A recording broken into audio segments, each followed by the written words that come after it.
Alright, buckle up buttercups, because we're about to time travel. And not the fun, shiny, futuristic kind. We're going way back. Back to a time of mud, misery, and questionable personal hygiene. Picture this, you snap awake. Not to the gentle glow of your phone screen, or the comforting aroma of brewing coffee. Nope. It's the year 1348. Welcome to your new life. And guess what? You're a peasant. The first thing that hits you is the smell. Imagine the worst garbage can you've ever encountered. Now marinate that in stale beer. Add a dash of unwashed bodies and sprinkle in a generous helping of animal dung. Congratulations, that's your bedroom air freshener. You peel your eyelids open. Sunlight struggles to pierce the gloom through cracks in the wattle and daub walls.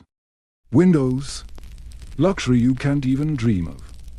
Your bed is a straw-filled mattress, probably older than you are. It's lumpy, scratchy, and crawling with things that make your skin itch just thinking about them. Bedbugs. Fleas. Maybe the odd rat. Sleep tight. You try to stretch, but a chorus of groans erupts from your joints. You're probably only in your early 20s, but life expectancy wasn't exactly booming back then, and manual labor ages you like a fine cheese, only smellier. Your back aches, your knees creak, and your muscles feel like they're made of lead. Forget hitting the gym. You get a full body workout just existing. And you're not waking up to gentle birdsong. Nope. It's the bleating of sheep, the braying of donkeys, and the delightful sound of your neighbor clearing his throat with the force of a small explosion. Let's talk about your house, shall we? It's a one-room hut, shared with your entire family. Grandma, grandpa, your siblings, maybe a wandering cousin or two. Privacy. Non-existent. Personal space, a myth. You're basically living in a medieval petting zoo, complete with the smells and sounds. The floor is dirt. Actual dirt. And it's probably damp, because the roof leaks like a sieve when it rains. Which is often, alright, you've managed to heave yourself upright. Time for a morning stroll to the bathroom. Now, modern sanitation. A privilege you're about to seriously appreciate. Forget porcelain thrones, flushing toilets, and scented candles. Your toilet is a bucket. A communal bucket. And when it's full, you toss the contents out the window into the street. Don't forget to yell "Gardilou." That's old French for watch out below.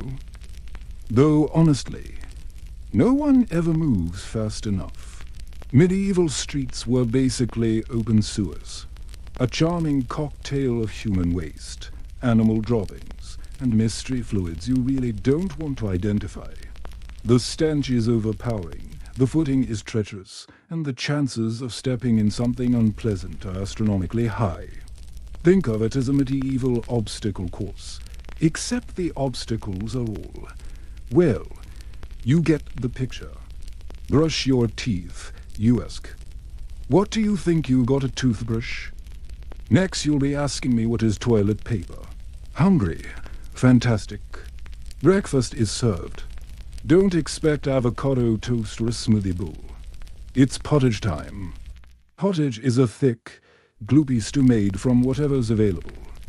Grains, root vegetables, maybe a few beans if you're lucky. It's been simmering in the same pot for days, maybe even weeks, with new ingredients just dumped on top of the old ones. Think of it as edible leftovers from the last decade, served with a hunk of bread so hard it could double as a weapon. It's made from coarse rye or barley, often mixed with sawdust or ground up acorns to make it go further. Wheat is for the rich folk, and to wash it all down, water. You're joking, right? The water is teeming with parasites and disease. You're drinking ale. Weak ale, mind you. But ale nonetheless. Even the kids are drinking it. It's safer than the water. And hey, a little buzz never hurt anyone, right? Meat and cheese. Save that for special occasions, like Saints' Days, or if the Lord of the Manor is feeling particularly generous, which he probably isn't. You've choked down your pottage. Time to get dressed. Wardrobe options limited. You've got one outfit. A rough wool tunic or linen shift that you've been wearing for months. It's itchy, stained, and smells vaguely of mildew and livestock. Washing it. A Herculean task involving hauling water from the river, boiling it over a fire, scrubbing with ashes, and hoping for a sunny day to dry it. Laundry day is a multiple-day event. Underwear, optional. And if you're opting in, it's probably just another layer of scratchy linen. No washing machine, no dryer, no fabric softener. Your skin is constantly itching.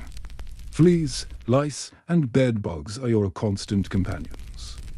They're living rent-free, and they're not planning on moving out any time soon. Scratching is a full-time hobby. Oh, and bathing. Let's just say it's not a regular occurrence. People believe bathing opens your pores and lets the disease in. You're cleaner apparently if you never remove the protective layer of filth caked onto your skin. And now it's time to face the world with that winning medieval smile. Except there's no such thing as a winning medieval smile. No toothbrush, no toothpaste, no floss. Oral hygiene, a distant dream. Your teeth are probably decaying. Your gums are swollen, and your breath could knock a buzzard off a fence post. Toothaches are a constant companion. Want a dentist? Good luck finding one. Your best bet is the local barber surgeon, who will happily yank out your aching tooth with a pair of pliers. Anesthesia. What's that? Hope you like fevers. You've made it through the morning routine. Congratulations. You've survived your first few hours in medieval Europe. Now, it's time to head outside and start working. Like your life depends on it. Because it absolutely does. All right, buckle up, buttercups, because we're about to wade into the deep end of medieval unpleasantness. Forget knights in shining armor for a minute. We're talking about the real heroes. Or maybe victims. Javier, the folks who handled the stuff no one else wanted to touch. And trust me, you wouldn't last a day. Today, we're diving headfirst. Metaphorically, of course, because that would be disgusting. Into the world of the gong farmer. Yep, you heard that right. Gong farmer. Sounds kinda whimsical, right? Like they're tending to fields of musical instruments. Nope. These folks were the sanitation engineers of the Middle Ages. Except there wasn't any engineering involved. Just, well, you'll see. Now, before you conjure up images of idyllic farms with happy pigs, let's be clear.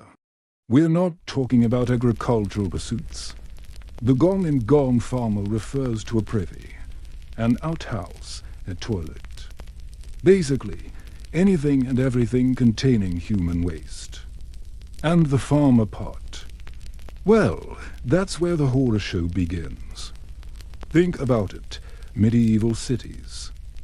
Cramped, crowded, and completely lacking in anything resembling modern plumbing. What goes down must be dealt with, right? And who is brave, or maybe just desperate, enough to deal with it? Enter the gong farmer. These weren't exactly glamorous gigs. In fact, it was probably the stinkiest job in town. And that's saying something in a time when bathing was optional and the streets were paved with, well, everything. So, what did a day, or more accurately, a night, in the life of a gong farmer actually look like? Picture this. It's pitch black. No street lights, just the flickering glow of a lantern. You are dressed in the thickest, most waterproof clothes you can find, which probably isn't saying much because everything back then was pretty much made of scratchy wool and hope. And you're armed with, well, let's just call them tools, a shovel, a bucket, maybe a rope, and definitely a strong stomach. Your mission, should you choose to accept it, is to descend into the depths of a cesspit. These were basically underground holes filled with, you guessed it, human excrement. Years, maybe decades of it. Think a medieval septic tank, only. Imagine the smell, imagine the consistency, and then the work begins, shoveling, scooping, holding, by hand, no fancy equipment. Just pure, unadulterated elbow grease and a prayer that you don't slip and fall in. The smell alone was enough to make you gag, but the dangers didn't stop there. These cesspits were breeding grounds for disease. Cholera, dysentery, typhoid, you name it. It was probably lurking in those dark, festering depths. And if you happened to have an open cut or scrape, well, let's just say your chances of survival plummeted dramatically. And it wasn't just the disease you had to worry about. Methane gas, produced by the decomposing waste, could build up to explosive levels. Imagine lighting your lantern and accidentally turning the entire cesspit into a medieval bomb. Talk about a crappy way to go. Pun intended. But wait, there's more. The gong farmer's day wasn't done when the pit was emptied auto. No. Now came the fun part, transporting the night soil. That is the fancy medieval term for human waste out of the city. This usually involved loading it onto a cart and wheeling it to designated dumping grounds outside the city walls. And guess when this charming task was performed? At night, of course, because who wants to see, let alone smell, a cart full of human waste trundling through the streets during the day? So, picture this. You're pushing a heavily laden cart through the dark, dodging rats, tripping over cobblestones, and trying not to spill your precious cargo. It was a long, arduous journey, and one that definitely didn't win you any popularity contests. Which brings us to another lovely aspect of being a gong farmer, social stigma. These weren't exactly the most respected members of society. In fact, they were often treated as outcasts, forced to live on the fringes of town, shunned by their neighbors, and generally regarded as, well, scum. Think about it. Who wants to associate with someone who spends their nights wading through human waste? Even if they're providing an essential service. It's a tough sell. So, why did anyone do it? Money. Believe it or not, gong farmers could actually earn a decent living. It was a dirty job, but someone had to do it. And those who were willing to brave the stench and the stigma could actually make more than the average peasant. Desperate times, right? But before you start thinking, hey, maybe this gong farming thing isn't so bad, remember the cost. The constant exposure to disease, the social isolation, the sheer yuck factor. It was a job that took a heavy toll on your health, your dignity, and probably your sanity. The life expectancy of a gong farmer was probably shorter than a TikTok video. And let's be honest, they probably didn't have the best dental hygiene either. Imagine trying to explain to your date what you did for a living. Good luck with that. So, the next time you flush your toilet and take for granted the magic of modern plumbing, Spare a thought for the unsung heroes of the Middle Ages. The gong farmers. The brave, or maybe just desperate, souls who kept medieval cities from becoming giant, overflowing toilets. They may not have been knights in shining armor, but they were definitely essential. And honestly, I'm pretty sure I wouldn't have survived a single shift, respect. And maybe a really strong air freshener. Alright, brace yourselves because we're about to wade into something truly visceral. We're talking about leeches, bloodletting, and the brave or maybe just desperate souls who made a living collecting those little bloodsuckers. Now, forget everything you think you know about modern medicine for a minute. In the medieval world, the humoral theory reigned supreme. The idea was your body was controlled by the balance of four fluids: blood, phlegm, yellow bile, and black bile. If you got sick, it meant one of these was out of whack. And the solution? Well, often it was bloodletting.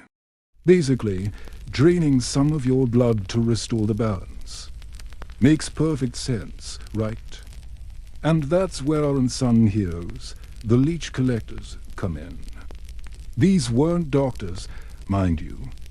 They were usually peasants, often women, sometimes even children, trying to scrape together a living. Their job, to venture into the murky, leech-infested swamps and marshes to harvest these medicinal helvers. So, how exactly did they do it?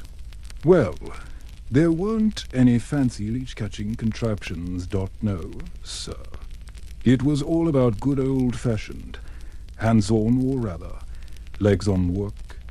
They'd often wade barefoot into the water, sometimes wearing special leggings to protect their thighs a bit, but mostly they just let the leeches attach themselves directly to their skin. Yeah, you heard that right. Human bait. Imagine that for a second. You're knee-deep in murky water, surrounded by who knows what kind of critters, and little vampire-like creatures are latching onto you, sucking away your blood. Pleasant, isn't it? Now, I know what you're thinking. Why not use animals? Wouldn't that be safer? Well, they did sometimes. But humans, sadly, proved to be the most effective leech magnets. Maybe it was the warmth of our blood. Maybe it was the thinner skin. Whatever the reason, humans were the preferred buffet. Once the leeches had feasted, they were carefully removed, usually by applying salt or vinegar, anything to make them detach.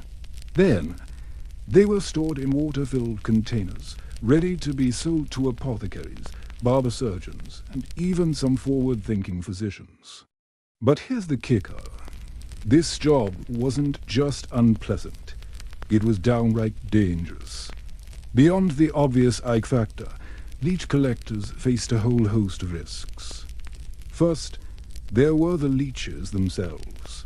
While a few leeches sucking your blood wasn't usually life-threatening, repeated leech bites could lead to anemia, especially if the collector was already malnourished. And let's be real, most medieval peasants weren't exactly living high on the hog. Then there were the infections. Those leech bites were open wounds, perfect entry points for bacteria and all sorts of nasty bugs lurking in the swamp water. Imagine getting some medieval superbug from a leech bite. No antibiotics back then, folks. A simple infection could quickly turn deadly. And it wasn't just the leeches they had to worry about. Snakes, frogs, insects, parasites, you name it, the marshes were teeming with them. One wrong step, and you could be bitten by a venomous snake or contract some other horrible disease. Beyond the physical dangers, there was the social stigma. Being a leech collector wasn't exactly a prestigious profession. It was considered a dirty job, fit only for the poorest of the poor. Imagine trying to find a husband or wife with that kind of reputation. Not exactly a match made in heaven. But despite all the risks and the social baggage, leech collecting was a necessary evil. The demand for leeches during the medieval period was surprisingly high. Bloodletting was practically a cure-all for everything from headaches to the plague. And leeches were the preferred method, seen as cleaner and more precise than cutting a vein. So, how much did these leech wranglers make?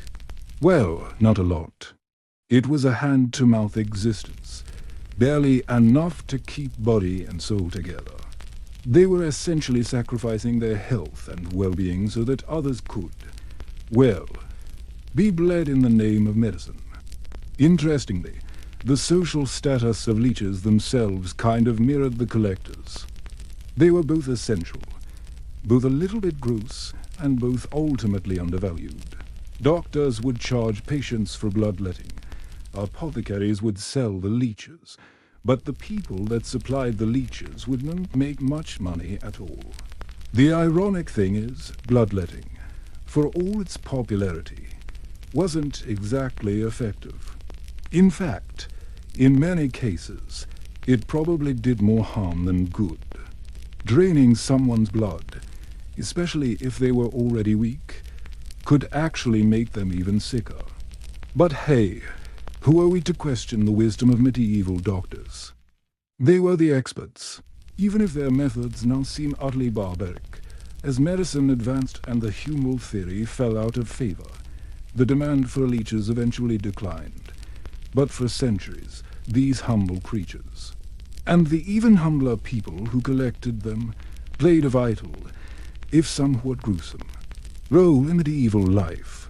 So, next time you see a leech, or even just think about one, take a moment to remember the leech collectors.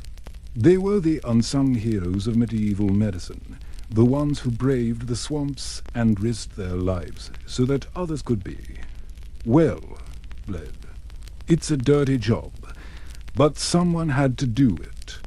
And in the medieval world, there were always people desperate enough to do just about anything to survive. And that, my friends, is a truly sobering thought. All right, buckle up, because we're about to dive headfirst into one of the most pungent professions the Middle Ages had to offer. Forget roses and sunshine. We're talking about fullers and their intimate relationship with, well, he. Yeah, you heard me right, Ewan. Get ready to soak in the smell of labor, medieval style.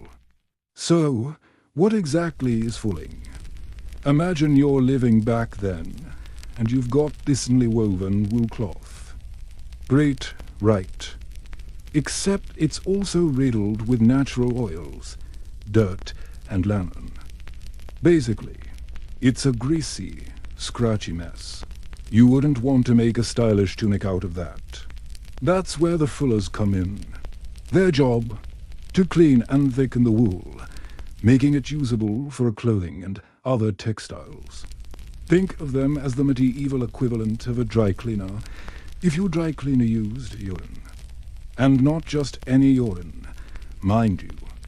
Fresh, straight from the source, urine apparently didn't have the correct, enzymes. No. The magic ingredient here was stale urine. The older, the better, apparently. It had to ferment, like some kind of delightful vintage wine. This process allowed the ammonia content to increase significantly. The ammonia in the urine was the key.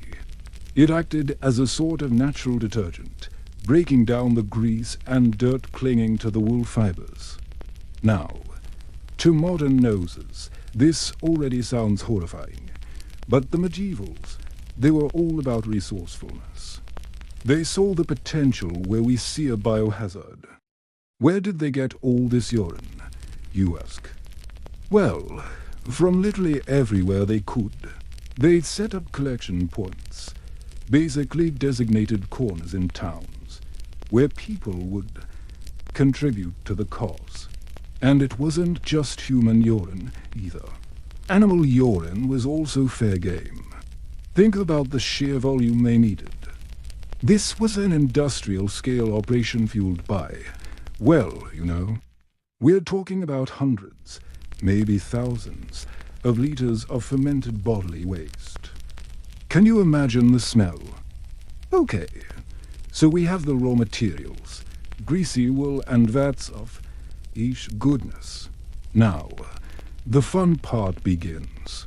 The fullers, often working in teams, would then get in the vats. Yes, barefoot, up to their knees, sometimes even their waists.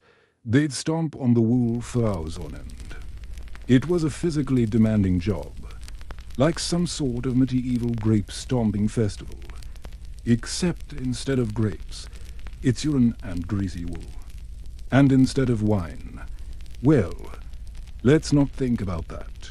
This process of stomping, also known as walking or treading the cloth, helped the urine penetrate the fibers, breaking down the impurities and causing the wool to felt or thicken. It was a necessary step in transforming raw wool into a usable fabric. You'd have to do this for a really long time. This wasn't a quick dunk and rinse. Think hours, days even. The longer you did it, the better the cloth. The working conditions were, to put it mildly, atrocious. Imagine being submerged in a lukewarm bath of fermented urine for hours, day after day. The smell alone would be enough to make you gag. But it wasn't just the smell. The ammonia in the urine was caustic, irritating the skin and causing burns. Open sores and infections were common. And the wool, being naturally rough, would add to the abrasion. So, you have chemical burns, physical abrasion, and the constant presence of that smell. Ventilation was usually non-existent. These workshops were often damp, dark, and poorly aired, trapping the fumes and creating an even more toxic environment. Respiratory problems were rampant. Think chronic coughs, lung infections, and a generally weakened immune system.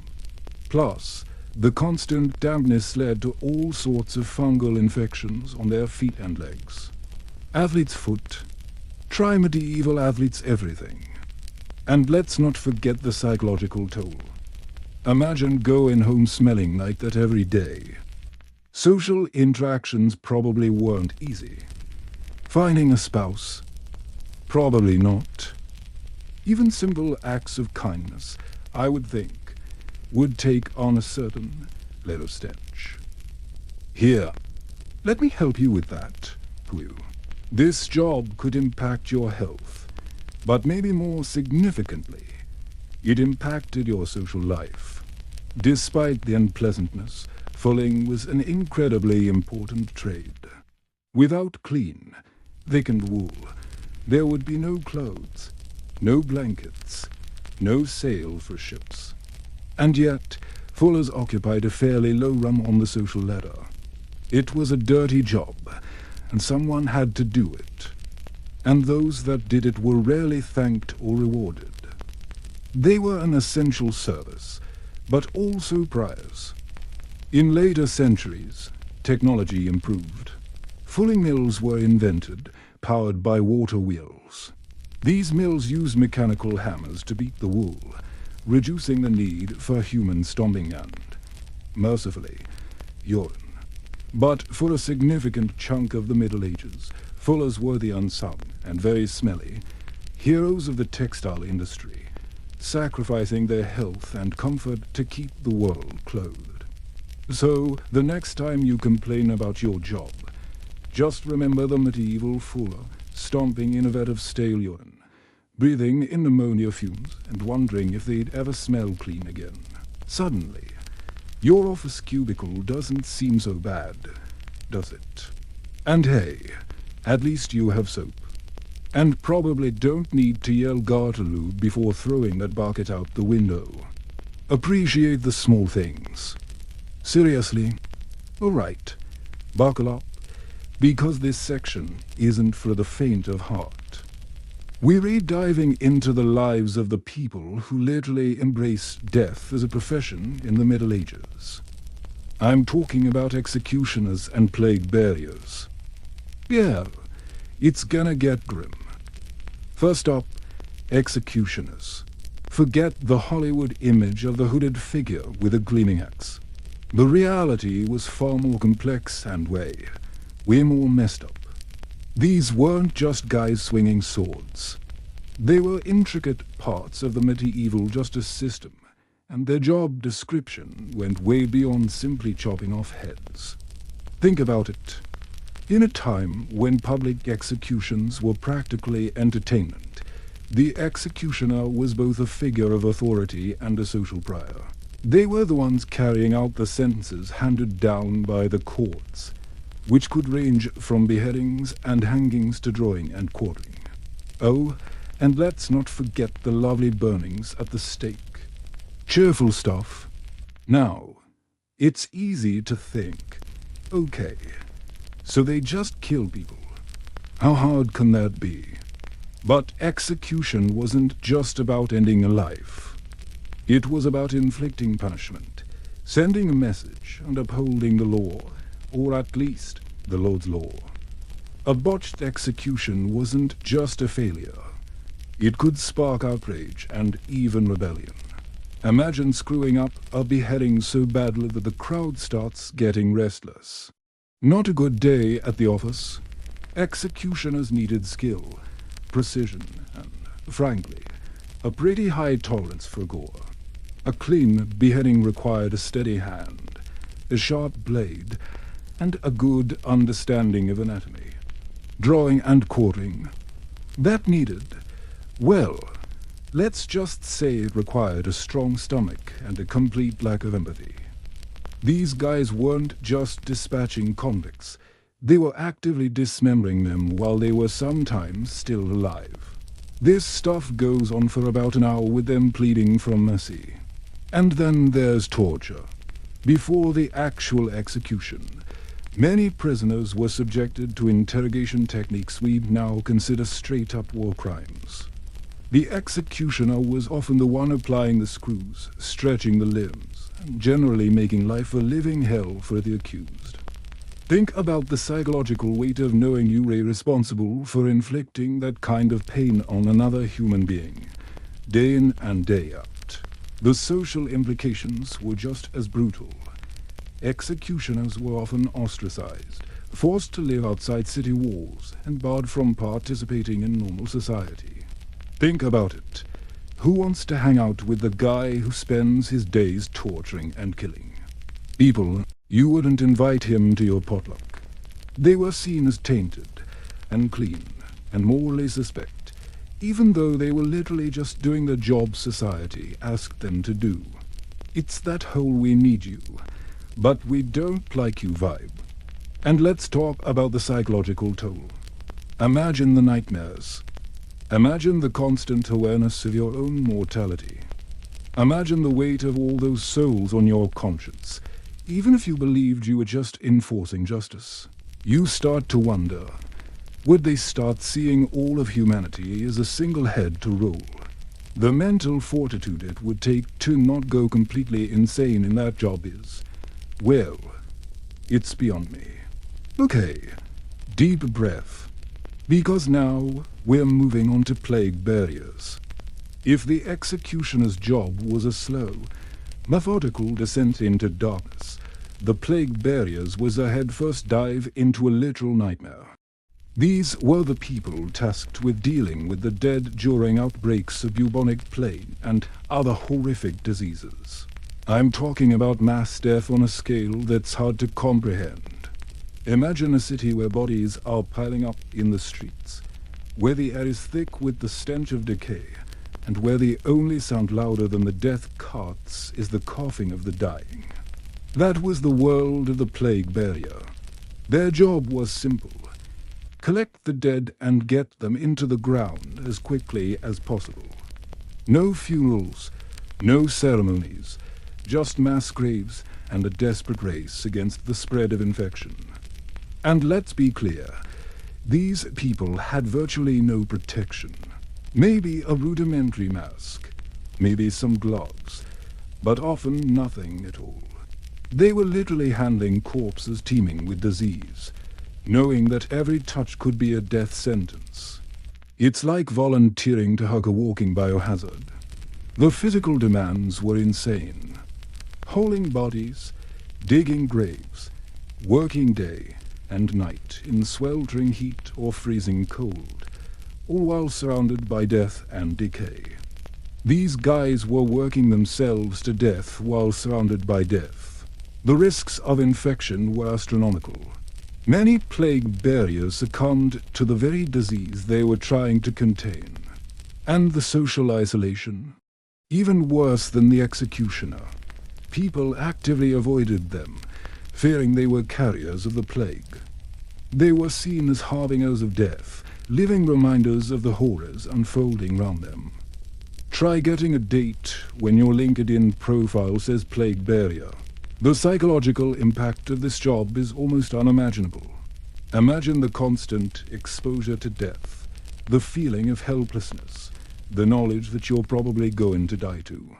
How do you maintain your sanity when you're surrounded by so much suffering? How do you not become completely desensitized to the value of human life? How can you not turn as cold as the bodies you're burying? These plague barriers were essential to keeping society from completely collapsing. They were the unsung heroes who risked their lives to protect others, even as everyone else shunned them.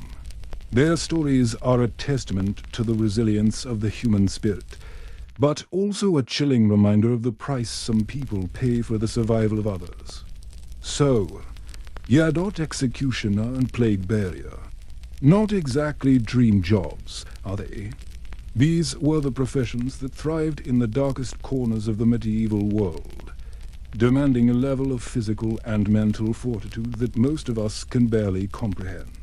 They remind us that even in the midst of plagues and punishments there were people who stepped up to do the dirty work even if it meant sacrificing their own well-being, their own sanity, and their own place in society. And that, my friends, is both horrifying and strangely inspiring. All right, let's step away from the truly foul for a moment, though I promise we won't get to clean. This section, we're talking about some unusual paths to survival in the Middle Ages, jobs that weren't quite as universal as farming, but still essential, and often just as brutal, in their own ways. We're lumping together the back-breaking work of treadwheel operators, the downright dangerous world of rat catchers, and a surprisingly independent, yet risky, occupation for women in Wales. So buckle up, because even if these jobs don't involve wading through human waste, they're still a long way from your comfortable office chair. First up, treadwheel operators. Now, imagine a giant hamster wheel. But instead of a fluffy rodent, you're inside.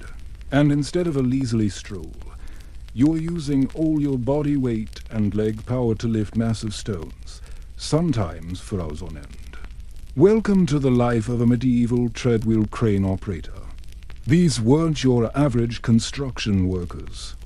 These guys were the human engines that powered the building boom of the Middle Ages, especially the construction of those magnificent cathedrals that still inspire today. These towering structures couldn't have risen without a way to lift massive stones hundreds of feet into the air. And before the invention of reliable steam power, that job fell to the treadwheel. The mechanics were simple, at least in theory. A large wooden wheel, sometimes several feet in diameter, was connected to a system of ropes and pulleys. The operator, or operators, would walk inside the wheel, using their weight to turn it. This rotation would then wind the rope, lifting the heavy stones, bit by painful bit. But simple doesn't mean easy.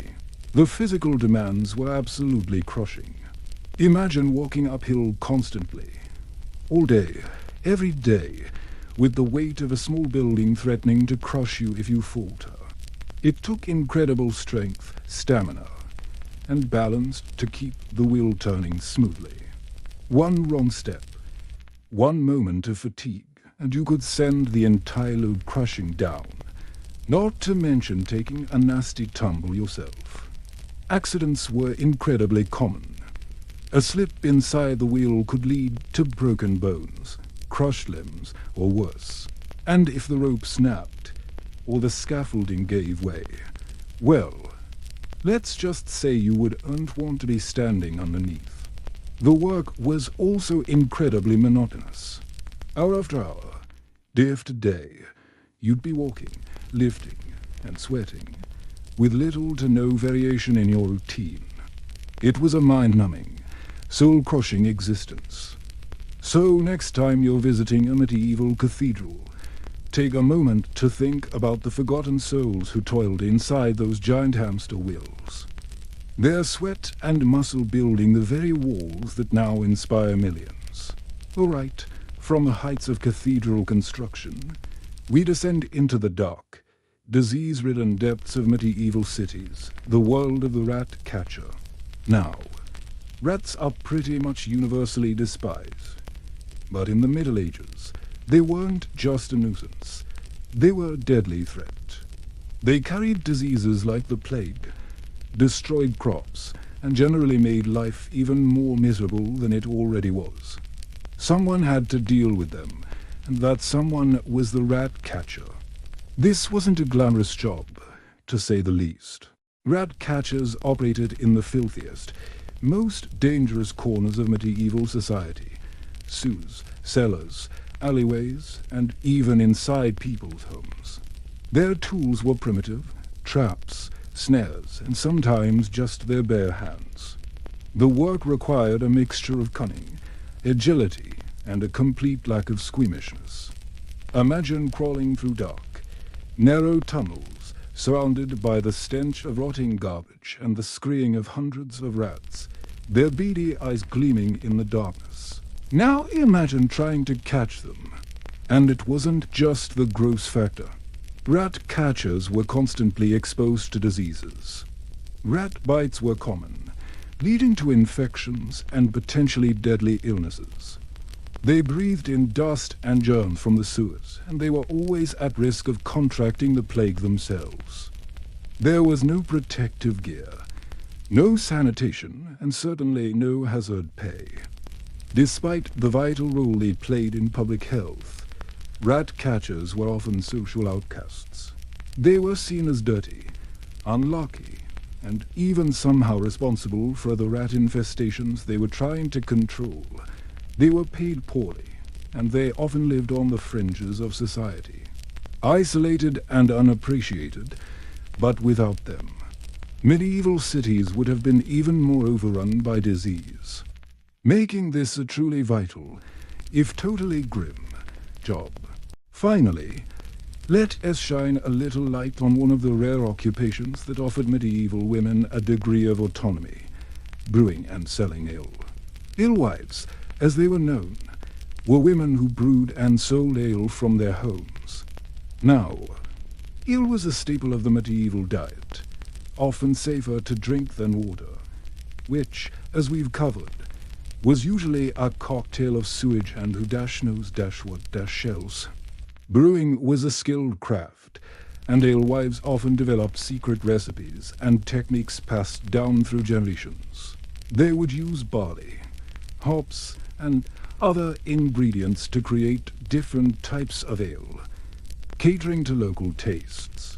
Their homes would be marked with a sign, often a bush or a decorated pole, to let people know that ale was available. This wasn't just a way to make money. It was a way for women to have some control over their lives. In a society where women were largely confined to domestic roles, brewing and selling ale offered a degree of financial independence and social interaction. They could earn their own living, manage their own businesses, and interact with customers from all walks of life. However, being an alewife wasn't without its risks. The brewing process itself could be dangerous, involving boiling liquids and heavy lifting. Competition was fierce, and alewives often had to compete with larger breweries run by men. And then there was the constant threat of superstition and accusations of witchcraft. If an alewives brew went bad, or if someone fell ill after drinking it, she could be accused of poisoning the ale, or even of using witchcraft to curse her customers. These accusations could lead to fines, imprisonment, or even execution. The line between respected businesswoman and accused which could be razor thin. As brewing became more commercialized and controlled by male-dominated guilds, alewives were increasingly squeezed out of the trade. What started as a path to independence eventually became another industry dominated by men, leaving the alewives behind. Still, for a brief moment in medieval history, these women carved out a space for themselves, offering a taste of freedom and a potent reminder of the strength and resilience of women in a world that often tried to silence them. So, there you have it. 3 unusual paths to survival in the Middle Ages. Whether you are powering cathedral construction from inside a giant hamster wheel, battling hordes of disease-ridden rats in the sewers, or brewing ale and dodging accusations of witchcraft, life in medieval Europe was anything but dull. And while these jobs may not be glamorous or comfortable, they offer a fascinating glimpse into the resourcefulness, resilience, and sheer grit of the people who lived and worked in a very different world. Alright, buckle up, folks. We've seen some rough gigs so far, but this next trio, these are the professions that just gnaw at your soul. We're talking about the mental and emotional drain, the isolation, the Ike factor reaching critical mass. First up, lime burners. Now, lime, in its quicklime form, is crucial. It's used from water in construction, agriculture to amend soil. Basically, medieval life needed lime. But getting it, that's another story. You're talking about setting up and tending massive kilns. Think industrial-sized ovens, cranked up to insane temperatures, fueled by constant feeding of wood or coal. The heat alone is brutal, radiating off the stone, baking you alive. But it's the dust. Oh, that dust. Quicklime dust is nasty stuff. It's incredibly caustic, meaning it's chemically corrosive. Imagine tiny shards of glass, coated in acid, constantly assaulting your lungs, your eyes, your skin. Lime burners worked almost constantly near these kilns, inhaling that dust day in and day out. Burns were an occupational hazard. Eyesight deteriorated rapidly. Lung damage pretty much guaranteed. We're talking chronic bronchitis, silicosis, a slow, agonizing suffocation. And if you got quicklime in your eyes, kiss your vision goodbye. What makes this even worse? These guys knew, at least on some level, what this stuff was doing to them. They saw the burns, felt the constant irritation, coughed up the black phlegm. But what choice did they have? It was work. It was survival. It was a slow, painful trade of your body for just barely enough to keep body and soul together. They were indispensable but invisible, breathing poison for the supposed progress of everyone else. Now, let's cleanse our palates. Oh wait, no. Let's make things even more unpleasant. Let's talk about sin eaters. This is where we move from the physical to the deeply, profoundly spiritual, and possibly, just possibly, utterly messed up. The concept is simple. When someone died, especially someone important, or someone with a troubled conscience, a sin eater would be summoned. They were usually social outcasts, living on the fringes of society, often regarded with suspicion and fear. Their job, to eat the sins of the deceased. How? Typically, a piece of bread and a mug of ale would be placed on the corpse, or sometimes on a specially prepared table or board that had been in contact with the body. The Sin Eater would then consume these items, reciting a specific prayer or incantation. The belief was that by eating and drinking, the Sin Eater was symbolically absorbing the sins of the dead, transferring them to themselves. This, in theory, freed the deceased soul from the burden of their sins, allowing them to pass on to the afterlife without being weighed down by their earthly transgressions. Now, let's unpack that. Firstly, think about the practical aspects. You're eating and drinking off a dead body. We're talking potential disease, even if the family did their best to clean the deceased beforehand. Secondly, the social stigma. Sin Eaters were seen as tainted, as carriers of spiritual pollution. They were often shunned, avoided, and lived in near total isolation.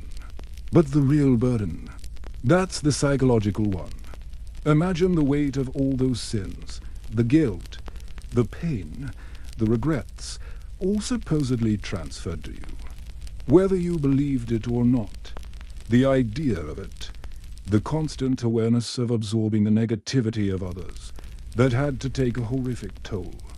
It's like being a human sponge for a spiritual misery. And for what?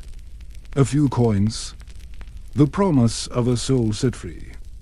Or was it just another way for a society to offload its guilt onto someone who already had nothing left to lose? A truly isolating, terrifying profession. And finally, let us dive deep into what has to be one of the most emotionally scarring professions of the Middle Ages, the whipping boy.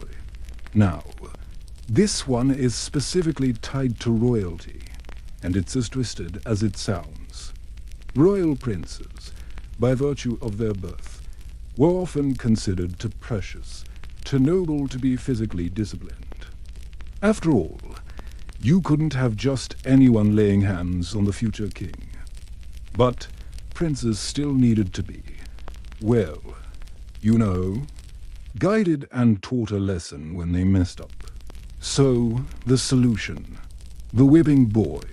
This was usually a young boy, often of noble birth but of lower rank, who was raised alongside the prince. They were his companion, his friend, his designated punisher.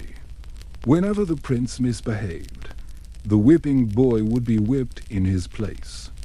The logic, as warped as it was that the prince would witness the punishment inflicted on his friend and feel guilt, shame, or empathy, enough to deter him from repeating the offense. Think about the emotional complexities here. First, the trauma of being physically beaten for someone else's actions. That's just horrific. But also, the twisted dynamic of friendship. You're raised alongside this person. You're supposed to be loyal to them, and yet, you are literally paying for their mistakes with your body. Then there's the social aspect. You're constantly reminded that you're less than the prince. Your pain is a tool to educate him. Your body is expendable. And the prince, he's learning that actions have consequences, but those consequences don't apply to him. That's a recipe for some serious psychological damage, both for the prince and, especially, for the whipping boy. This wasn't just a job. It was a life sentence of vicarious suffering, emotional manipulation, and constant reminder of your own lack of value. A profession that guaranteed a lifetime of emotional scars and, well, you know what? Let's just move on to the next video before things get too heavy.